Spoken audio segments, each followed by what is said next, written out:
Hello అండి, ముందుగా అందరికీ నాగు స్వయం సమాచారం ఛానల్కి స్వాగతం.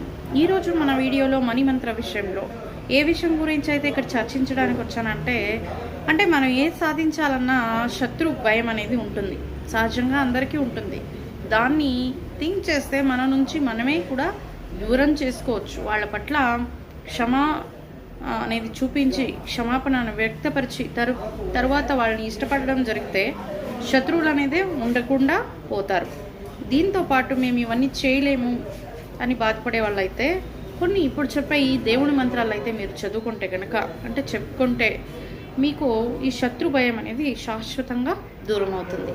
అవేంటి అంటే మనకి ప్రొటెక్షన్ కావాలి. శత్రు భయం, వాళ్ళు ఏదో చేస్తారు, మన గురించి ఏదో మాట్లాడుకుంటారు, మాకేమైనా చేస్తారేమో అని భయపడే వాళ్ళు నరసింహమూర్తి స్వామి నరసింహ దేవుని యొక్క మంత్రాన్ని చెప్పుకోవచ్చు. తర్వాత కాళికాదేవి యొక్క మంత్రాన్ని కూడా చెప్పుకోవచ్చు. లేదు, హనుమాన్ చాలీసా కూడా చెప్పుకోవచ్చు. హనుమాన్కి సంబంధించిన ఏదైనా మంత్రం కూడా చెప్పుకోవచ్చు.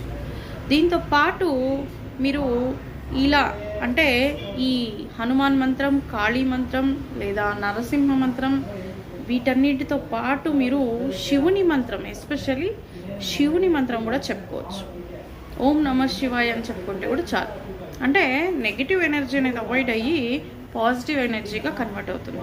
ఏదే అది శత్రు భయం కూడా కావచ్చు, అది దూరం అయ్యి మనకి మిత్రత్వం అనేది ఏర్పడడం జరుగుతుంది. అప్పుడు మనం ఏదైనా సాధించడానికి రెడీగా ఉంటాం అన్నమాట. కాబట్టి ఈ శత్రువుని మనం దూరం చేయడం, ఈ శత్రుత్వాన్ని దూరం చేసుకోవడం ఎలా ఈ మంత్రాలతో కూడా మీరు ప్రయత్నించవచ్చు.